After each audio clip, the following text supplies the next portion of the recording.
All right, hey everyone, this is Ash. Welcome back to King's Speech. So managed to get up a little bit earlier this weekend than I usually do, so figured I would get around to the reaction review a little bit earlier than normal as well. So hopefully that doesn't screw with too many people's timelines and all that. But with that said, let us get into the One Piece chapter.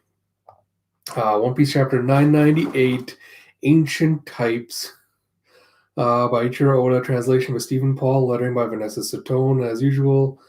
And then we have reader request, Enru kicking back and listening to music with a cat by X5Geo. Music cover page, don't particularly care. And this chapter is either going to reveal several long held fan theories that Kaido is indeed actually just a dragon and not, a demon or whatever that ate a dragon fruit, or I'm guessing we'll get the Toby Ropo reveals. But we pick up with, Onigashima is flying and it's not falling?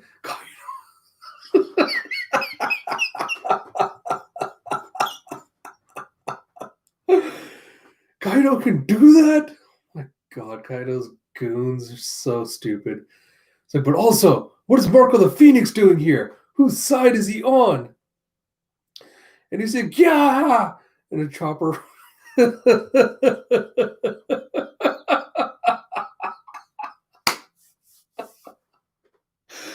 Oh my god, honestly. You see Marco just casually flaming up Chopper's. Chopper runs away screaming. With a, yeah! You have Chopper! And Zoro's like, hey! And he and Brook, what the hell are these idiots doing? Seriously. They're so dumb. Oh my god. And you see them both trying to slice at Marco, who just casually leaps out of the way and, does his half Phoenix form. And he asks, does it feel hot? And Chopper stops for a second and actually thinks and goes, huh? It's like, strange. I'm burning, but I don't have burns. The fire's a... Oh my god. Of course. Of course. The fire's at just the right temperature to hold back the virus. Who would have guessed? And you see Dr. Chopper. And you have, and you see two of the Minks. There's a Miyagi, Tristan. And we have Mink Dr. Miyagi and Mink Nurse Tristan back from Zoe. As they goes, we're ready to produce more. This way, hurry. We want to help. And Chopper's like, great. I can actually focus on making medicine in the tower. And you have a gra and an eek. It's like, oh no, a pack of ice oni. It's like, run away, you two. And Marco goes, they'll all need it one way or another.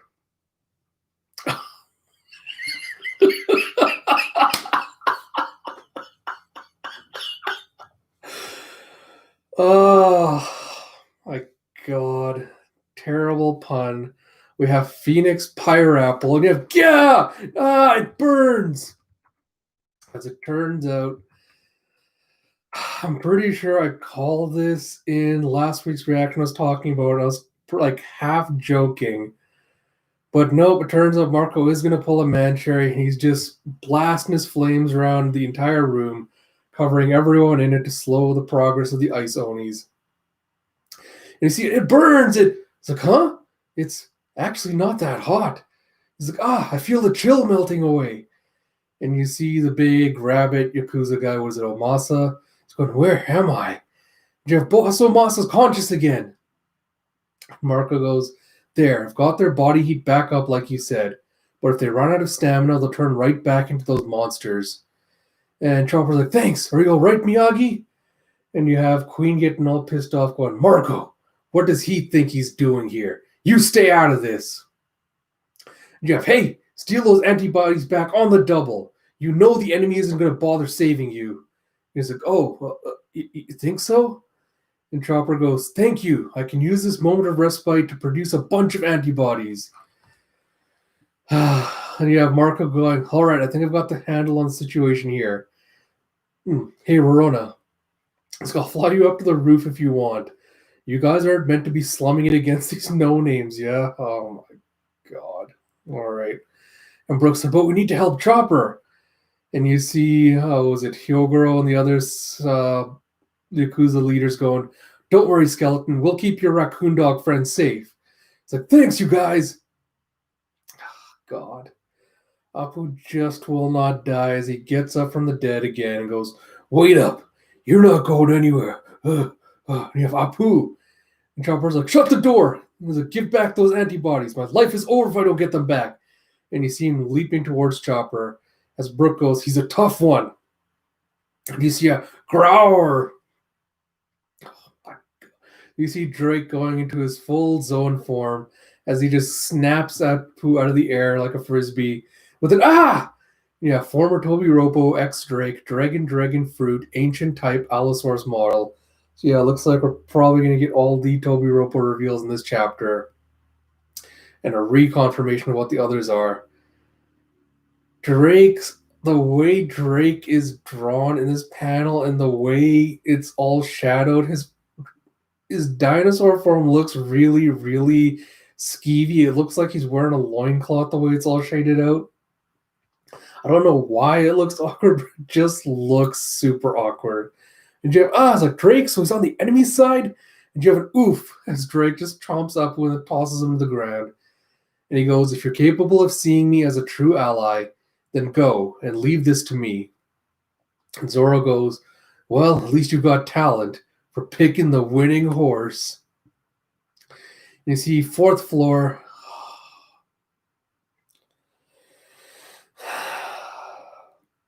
Jinbei goes, perhaps Shitji sensed a powerful foe and is keeping them down on the third floor, off our back. And Luffy's like, oh, okay, I've still got a lot to learn about our color of observation. God, that joke does not land at all. It's not even remotely amusing. Yeah, seems the same is true for this floor. And you see a bunch of cats everywhere. I think what reveal I know we're getting. And you see what looks like, I'm assuming, scratching posts, where you have like these circular platforms everywhere, kind of like those cat ones you see everywhere. They're surrounded by various cat shapes. And Jinbei goes, we'll need one of us to stay here. I'll make sure there's an opening. Keep going up, Luffy. And you see Right Brain Tower, Central Hallway. You have General Launcher. Frankie does his patented little rocket launcher attack. And you have as the armored division's just getting pushed back by this. Oh, finally getting Sasaki's fruit. Yeah, that's enough, boys. Make way. And you have and a whoa. As Frankie gets sent flying back.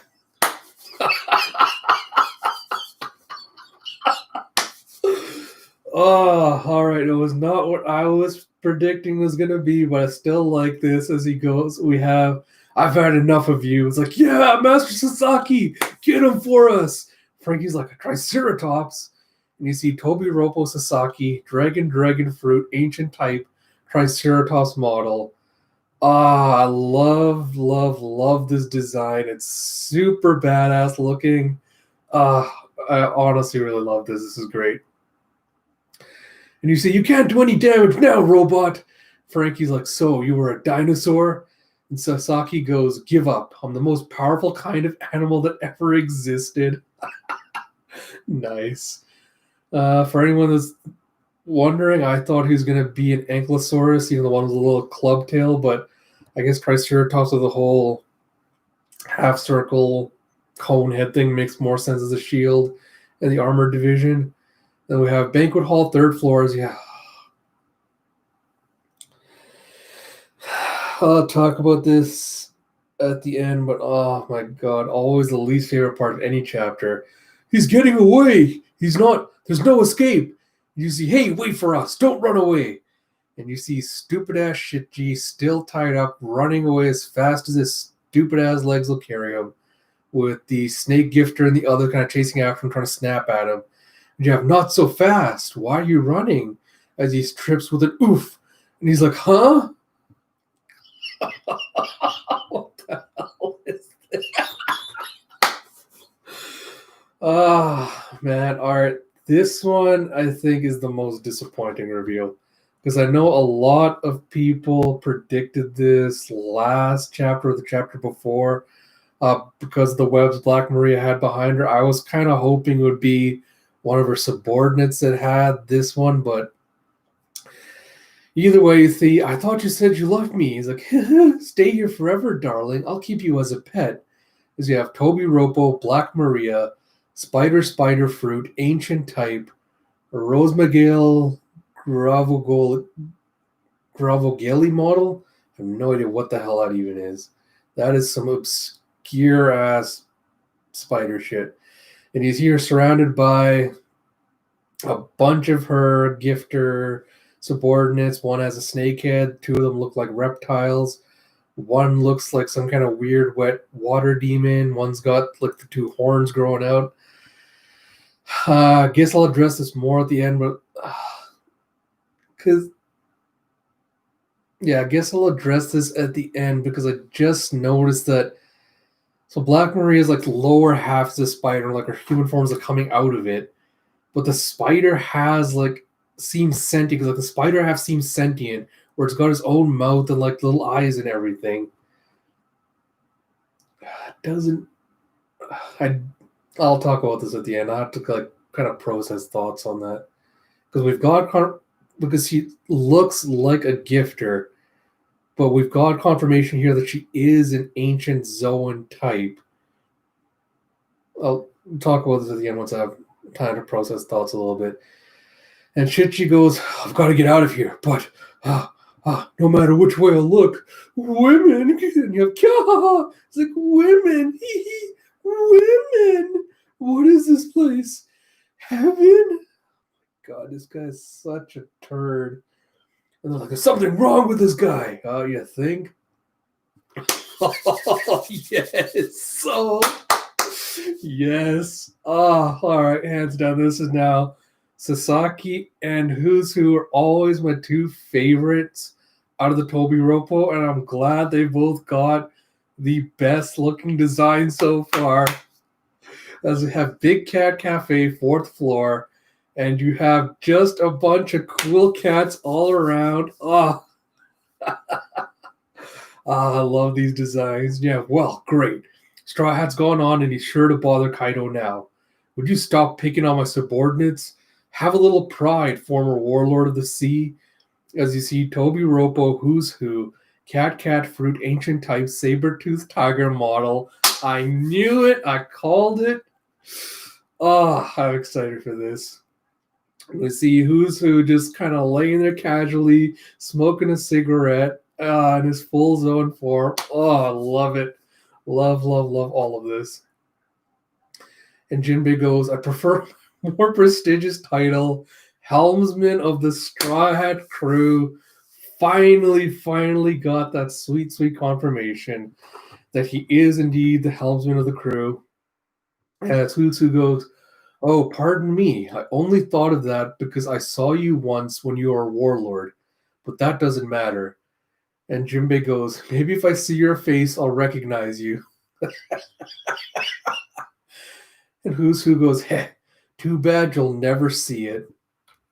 All right. We see outside the Onigashima Dome, it's like, 2 dinosaurs. They're enemies, Toby Ropo. And you see Ulti and Page One both bursting in through the wall. And also their full Zoan forms. As you have Toby Ropo, Page One, Dragon Fruit, Ancient Type Spinosaurus model, and Toby Ropo Ulti, Dragon Fruit, Ancient Type Patelocephasaurus model. And you see the Page One going, where do they go? And you see, poor, can't remember what the hell the monkey's name was. Poor monkey with an ook after he's been obliterated by both of them. As Ulti's going, I'll split that woman's skull in two. And you see storeroom inside the dome. It's like, I was like, nobody will come in here.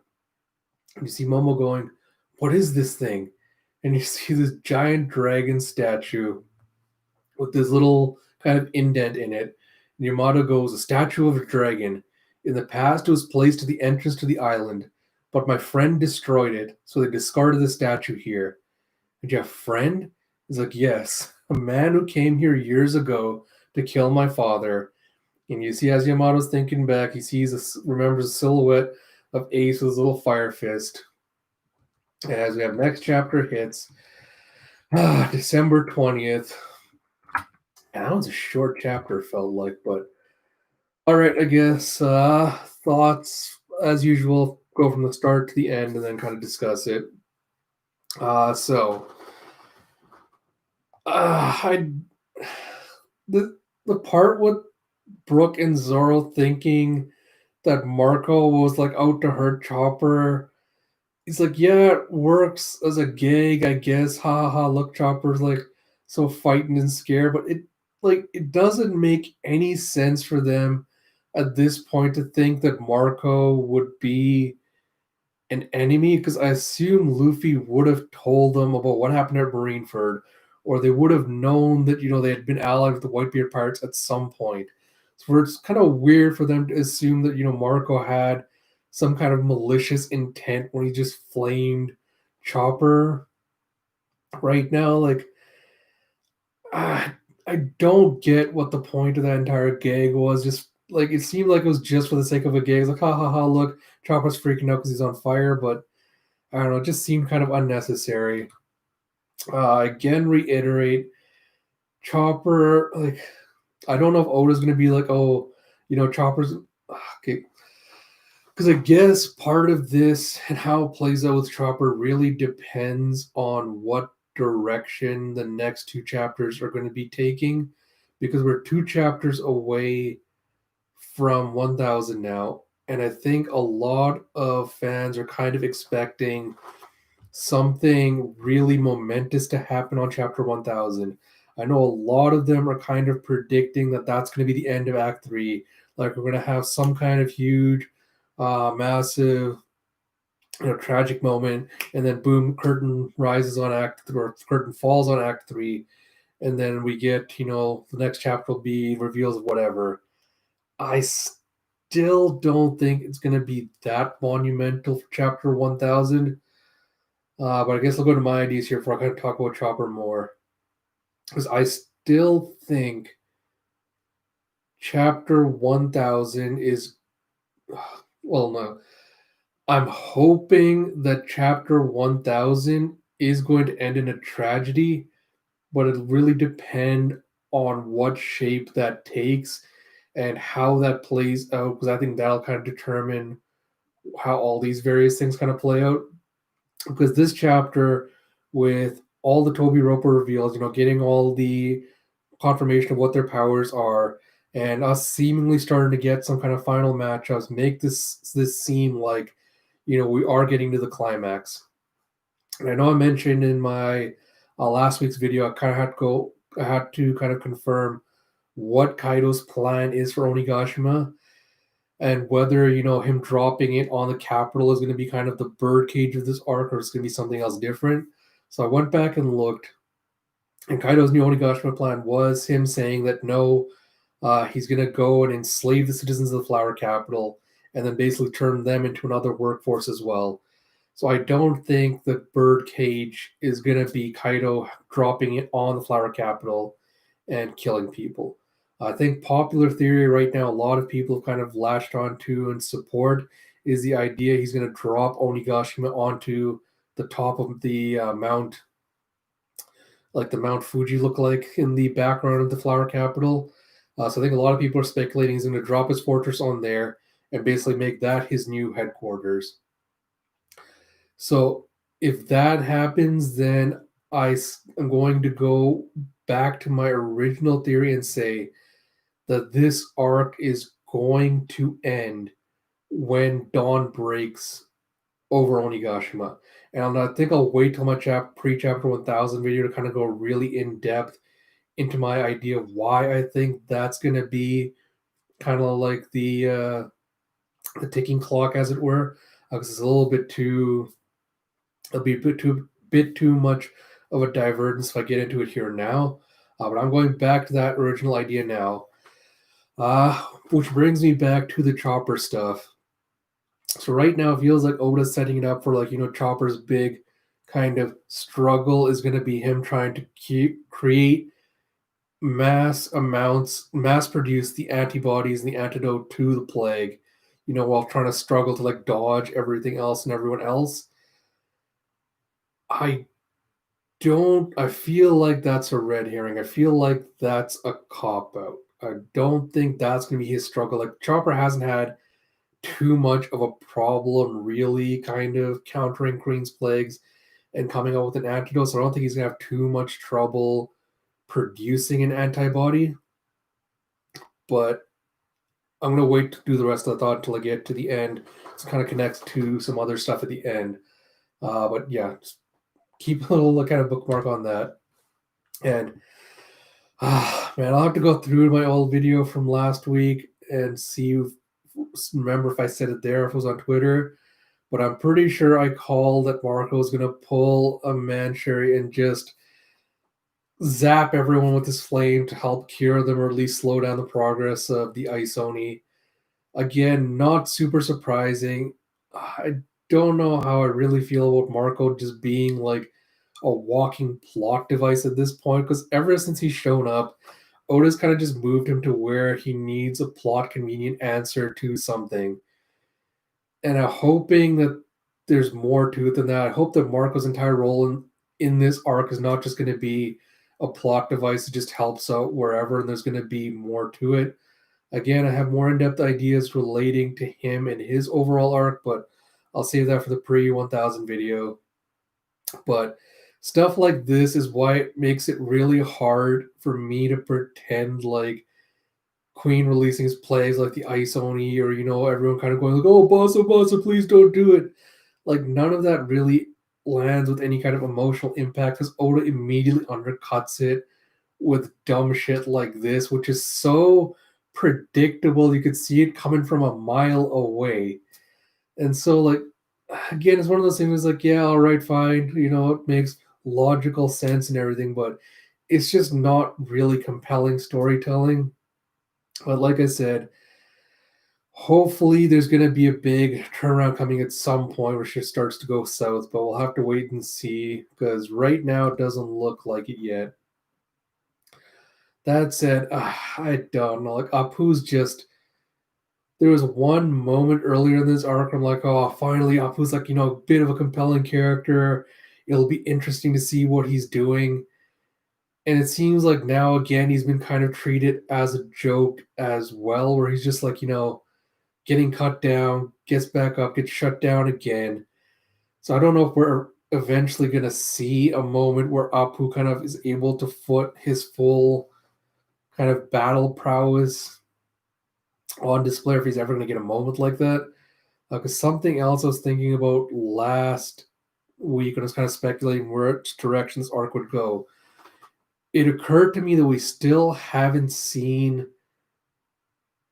at least half the numbers, I think. So we've seen, I think, most of 5 to 10, I think we've seen. But I don't think we've seen numbers 1 to 5 at least in the numbers. And I don't know if it's going to be the case of like, it is like in order of strength, like number 1 is the strongest of the numbers and number 10 is the weakest, or if there is a hierarchy within them. But it is kind of interesting that we have not seen any of the other numbers yet. So maybe Oda's just still holding off on that for some reason, but I just thought it was kind of interesting we haven't seen that. So maybe that's where Apu will make his comeback, is when we finally see the rest of the numbers show up, because we know he's apparently either friends with them or contain them or something. So maybe that'll be his kind of redemption, is where he gets the numbers. I don't know if he can give them kind of like a battle boost. Just kind of struck me with another idea. Okay, so this idea just struck me as I was talking about that, because we know Brook can use his music to kind of influence other people's. So Brook, like, this is an idea I've had for a long time about Brook, is that his soul powers, kind of like the semi-awakening stages, is what's allowing him to kind of use his music to create the illusions that these other people see. Like we saw it back on Fishman Island, maybe on Punk Hazard. I can't remember him having done it any other time. But back on Fishman Island, he did the whole illusion thing where he's like, oh, mystical night or whatever, where he got Hodi's troops kind of just like fire into the air. So I wonder if Apu can also use his music in a similar manner. Like if he can use his musical powers to kind of amplify or possibly even influence the numbers as like a form of hypnosis. So I wonder if that's going to be a potential play because I still do want to see a Brook Apu showdown. So maybe that's how it'll play out. But again, that's kind of just me throwing ideas out there. I might have to save more speculation for a future video. Frankie, just struck me as I was like going through thoughts for this with Frankie versus Sasaki and whether we're getting final matchups or not. I don't think Frankie's actually had much. Like I don't complain about like Robin having not gotten a lot of fights in the series. But I think Frankie also kind of falls into that category because he had his fight in Water 7 against Fukuro. I don't really count the Fishman Island fight as a fight because that was kind of just the Straw Hats, scrubbing through Hody and his goons, and Ikaros didn't really wasn't really much of a challenge for Frankie. And I think after that, he only had his kind of like gag fight with Senior Pink. But I don't think any of those fights, except for the Fukuro one, actually pushed him to his absolute limits. So I'm of two minds with that, specifically with regards to his fight with Sasaki. Because Sasaki and Husu seem like they're the two most powerful members of the Toby Roppo, based on like the few interactions we've seen. And I don't know if Frankie is really up to that level where he can take on someone of that strength. Like, I don't know if that's going to be how it plays out, especially because Frankie hasn't really shown any particular like improvements or upgraded skills post time skip. Like every arc, he kind of just keeps tossing out the general Frankie. He always does those stupid rocket launcher attacks of his. I think he's done like the one like metal punch as well, but he hasn't really shown anything apart from that with regards to like his fighting skills. So I don't know how at all he would change or improve in this fight if he's been like holding something secret back or not, because the only like he's used his rocket launcher attacks and the Frankie laser beam attack, neither of which make for particularly compelling storytelling with regards to fights. Like that's not something you can really drag out at all. So I don't know if this is Oda going to be like, Frankie's finally going to upgrade, like he's going to unlock hockey or something else, but yeah, I'll have to see. I don't know if I buy that this is going to be the final matchup for him yet, but this just reminds me that Frankie really needs some serious, serious development. Which brings us, of course, oh my god, to Shitji, the character I do not want to commit any brain power to talking or thinking about. Because after like kind of processing this in the back of my mind as I was going through it from the start again, I don't know if Black Maria being able to like produce what looks like a sentient spider is Oda just kind of taking a little bit of artistic license.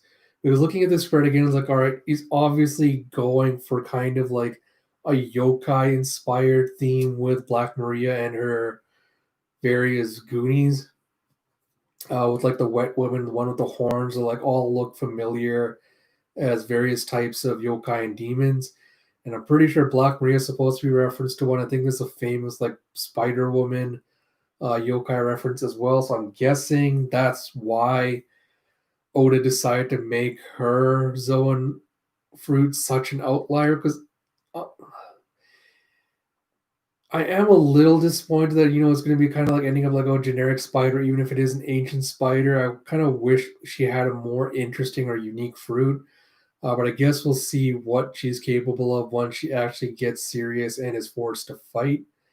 But yeah, I guess we'll also see if this is just Oda taking artistic license, or is this supposed to be, I don't know, him kind of trying to indicate that Black Maria's got like, super finessed control over her Zoan powers. But I don't know, 'cause even Marco, who's kind of one of the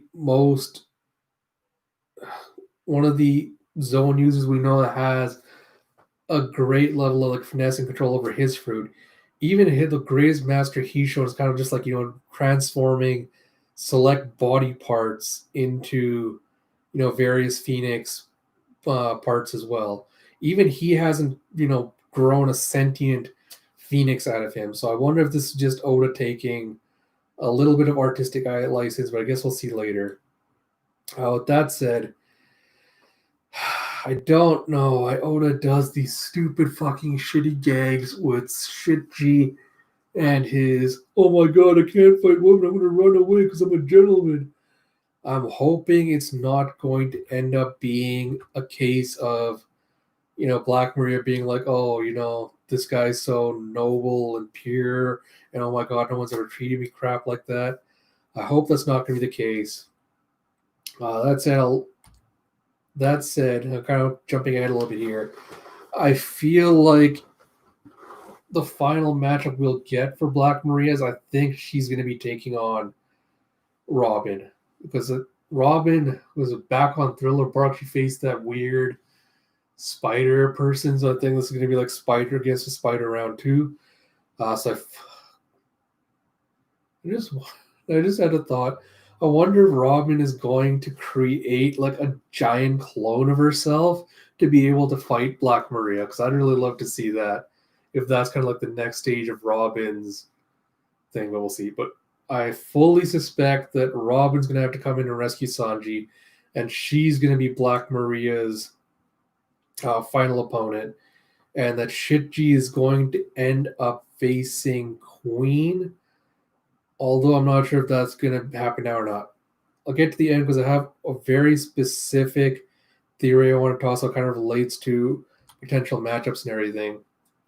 That said, I really just love Who's design. Just everything about it just makes me so happy with I'm so happy we got a saber-toothed tiger.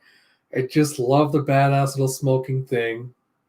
I love the little, I don't know, like leopard one that looks like the Black Panther with a little top hat and the suit. Really, really love it.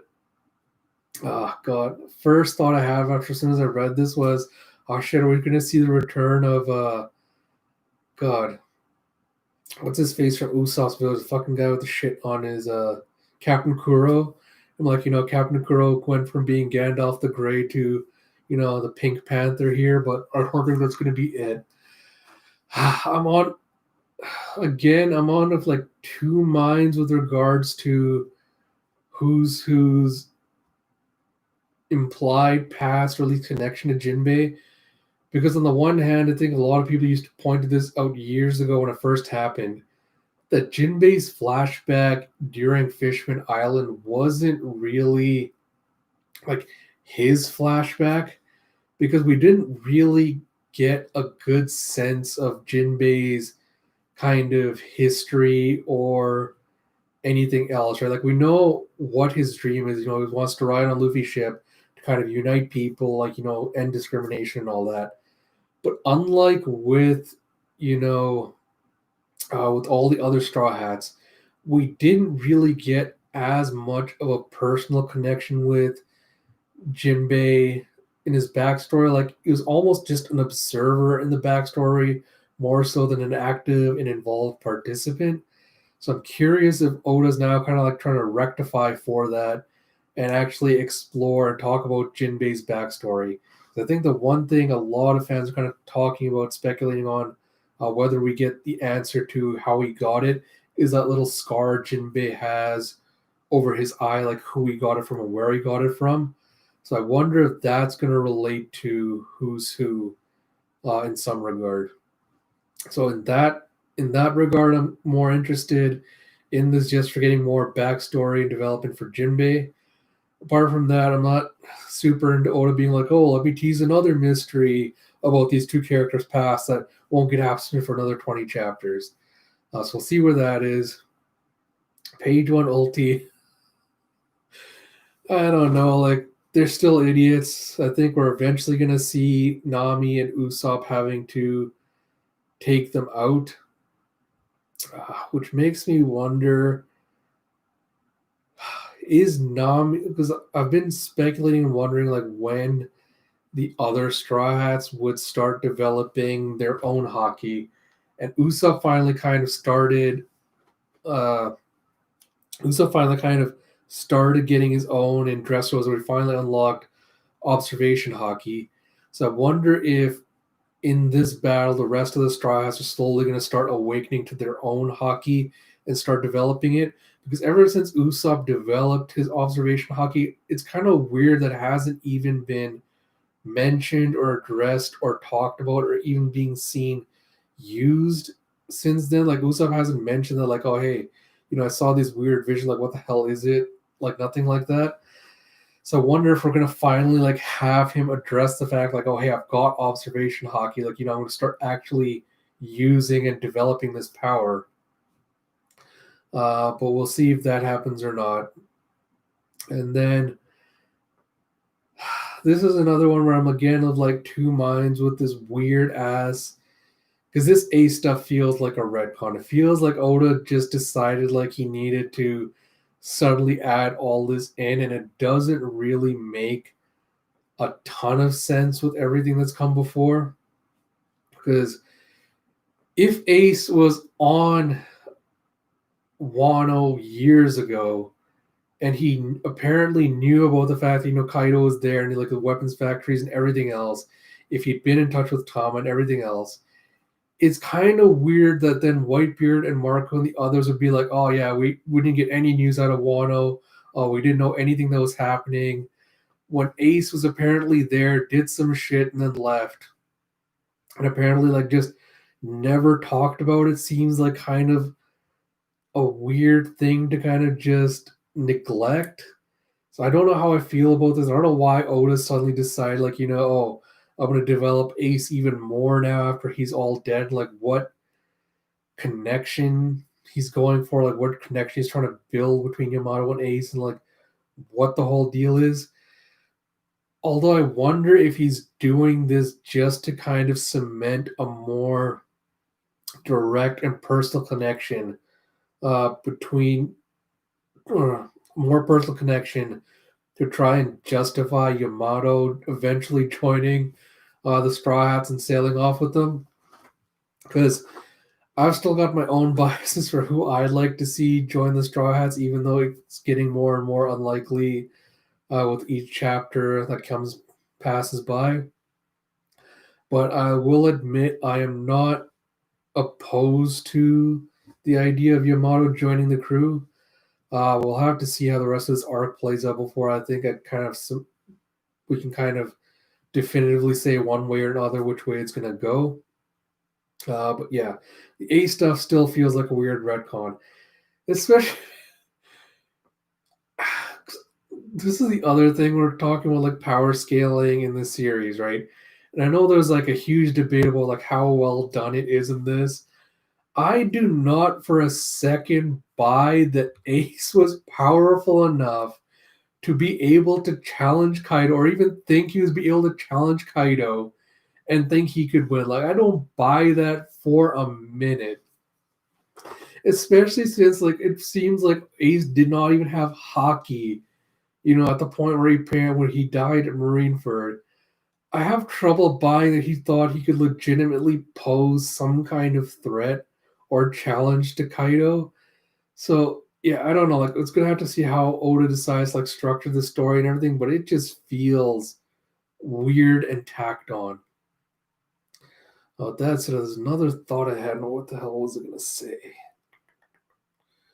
No, I can't remember now. Damn it! I thought I had something else I wanted to say. Nope, that's it. All right, so I guess that brings me to kind of like the final thought before I wrap this up. What shape are the next two chapters gonna take? And I'm going to put down kind of like my official prediction for Chapter 1000. Because right now, what Luffy was on the fourth floor, he's apparently now headed up to the fifth.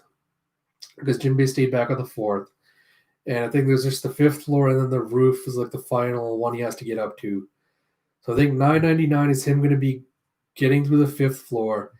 And the end of 999 is going to be him ending up on the roof and seeing either Kaido or Big Mom or both. And kind of, actually, no. Yeah, so 999, he is going to end up on the roof. I suspect Kid and Killer are also going to end up on the roof as well. I forgot to mention this earlier, but Marco is going to probably take. So Marco's going to take Robin, Zoro, possibly Brooke, up with him to the roof. I'm guessing Zoro's going to get flung up to the roof to fight with Kaido. So I think 999, the end is going to end up with Zoro, Luffy, Kid, Killer on the roof facing off against Kaido and Big Mom. Robin's probably going to get dropped off of the third floor because Shitji will do something, or like they'll burst through a window or something. Robin will go save Shitji, and then she's going to go face off against Black Maria. I'm guessing Marco is probably going to hold off King so that Zoro can get up to the roof to take on Kaido, and he's going to hold him off. If Brooke doesn't get left behind and he does go up, I wonder if he and Shitji are going to team up to take down Queen, or at least distract him for now.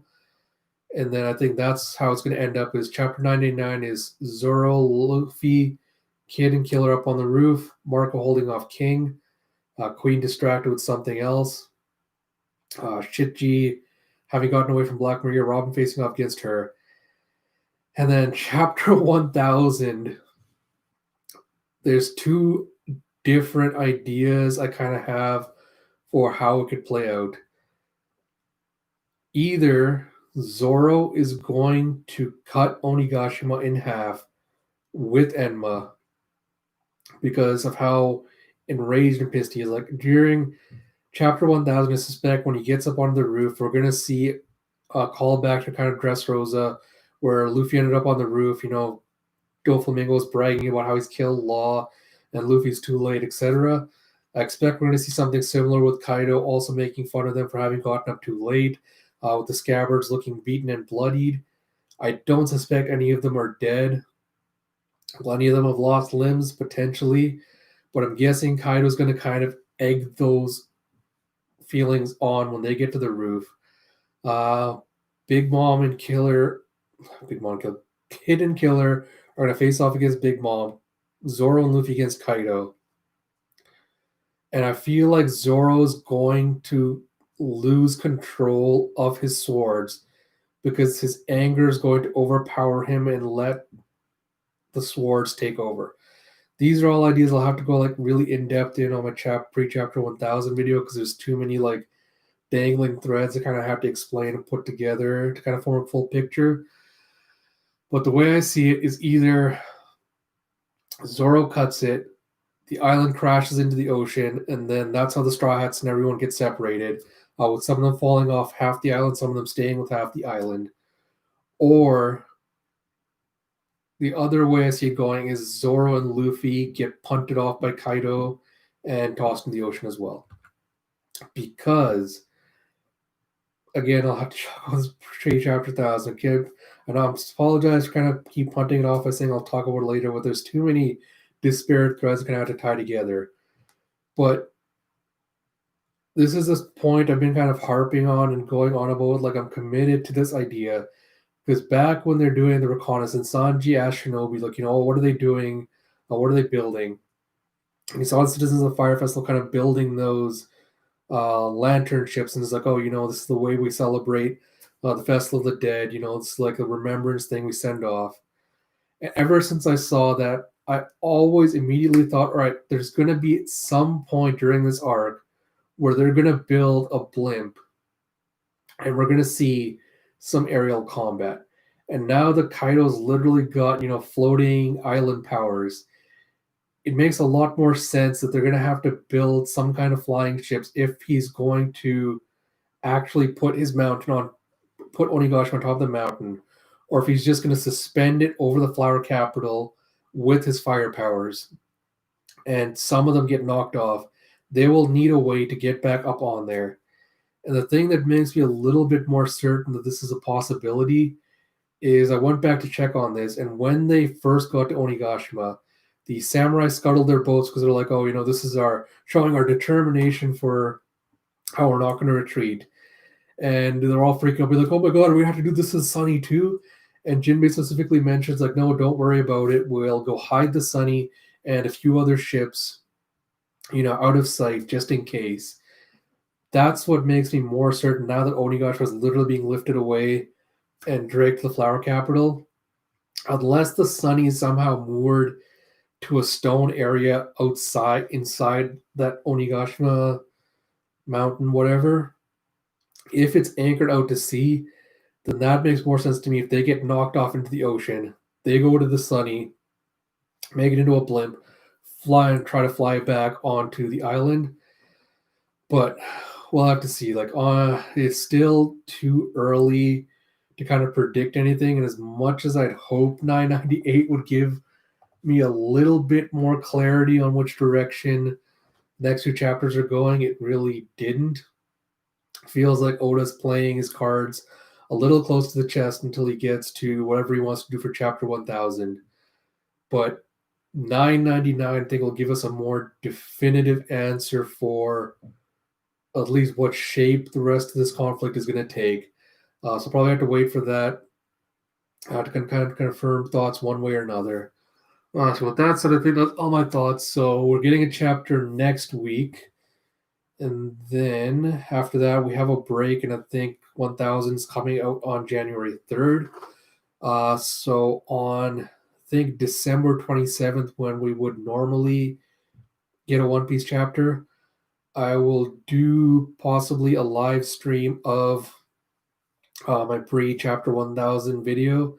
And in that, I'll kind of talk about my ideas for what loose ends still need to be tied up in this arc, and kind of talk about, other ideas and theories and things I have in there.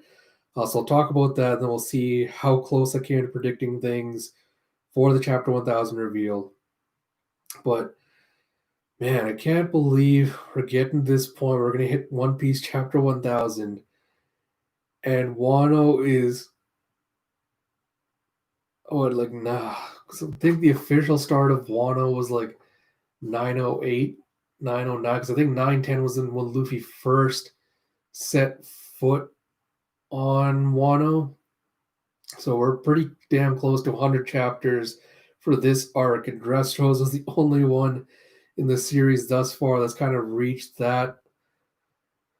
Dressrosa is the only one in the series that's reached that length. So I don't know how much longer this arc is going to go for, but we'll see.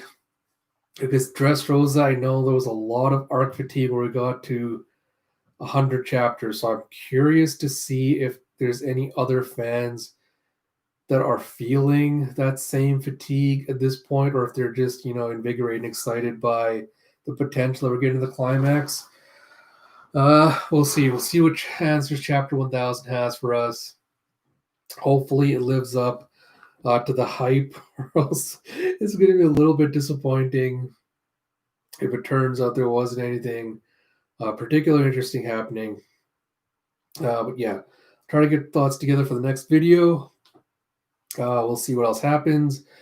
With that said, as usual, thank you all for joining me on this stream. I know it was a little bit earlier this week than normal.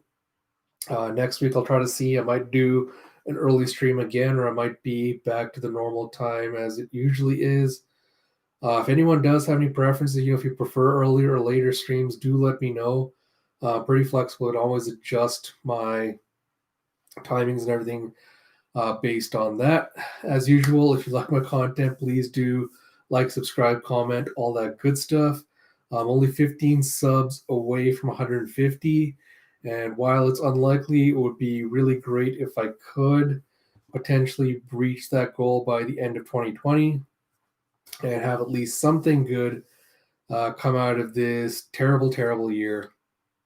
But yeah, thank you all for joining me. Like I said, hopefully, chapter 999 gives us some better answers. Till next time, this is Ash.